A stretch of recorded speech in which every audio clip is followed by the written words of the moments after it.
আমার জেনারেলি সর্দি কাশি খুব কমই হয়। কিন্তু ডেলি এনসিআর হওয়ার পর থেকে আমার যেভাবে ফ্রিকোয়েন্টলি সর্দি কাশি হইছে, যেটা দেখে আমার হাসব্যান্ড রীতিমতো অবাক। সো হ্যাঁ, বিশ্বরূপা আমি বাই প্রফেশন একজন freelance writer, but by passion আমি একজন ব্লগার। আমার হাসব্যান্ড জেনারেলি চা খায় না, কিন্তু আজকে লিকার চা বানাইলাম দেখিয়া হেও কইলো হে একটু আদা দিয়ে লিকার চা খাইবো, কারণ তারও গলাটা প্রচন্ড খুসখুস করে।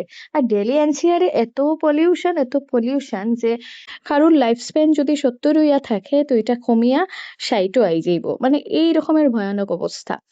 আজকে যেহেতু হে ঘরে আসিল তো তারে কইলাম চলো বারান্দায় বইয়া চা খাই, কারণ আমার বারান্দা থেকে ভিউটা খুব সুন্দর আয়। আর যেহেতু অনেকটা উপরে, যার লিগে হাওয়াটাও প্রচন্ড লাগে, মানে ফ্যানের আর দরকার পড়ে না।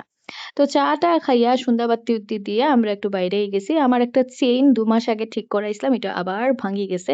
কাকুয়ে কইছিল 1 বছর থাকবো, বাট আনফরচুনেটলি থাকছে না। রাস্তা যাইতে যাইতে এই ভিডিওটা ক্যাপচার করলাম। রাস্তাটা দেখো কি সুন্দর রাস্তা। পলিউশন যদি না থাকতো তাইলে দিল্লি এনসিআর ইন্ডিয়ার মধ্যে সবচেয়ে বেস্ট জায়গা টু লিভ। আই গেলাম কাকুর দোকানে, তো কাকুই আমরারে বুঝাইয়া কইরা যে এই হারটা এতটা ক্লামজি একটা ডিজাইন, প্লাস এত হালকা যে এটারে ঠিক করলেও বারবার ছিঁড়বো।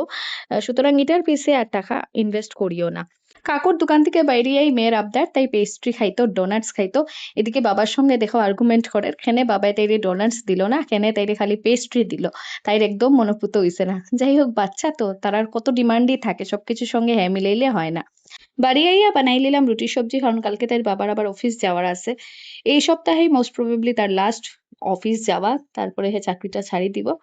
যাই হোক, আমার ভিডিও ভাল লাগলে প্লিজ ফলো করিও পেজ, লাইক কমেন্ট করিও। দেখা হইব নেক্সট ভিডিওতে। Till then, bye by.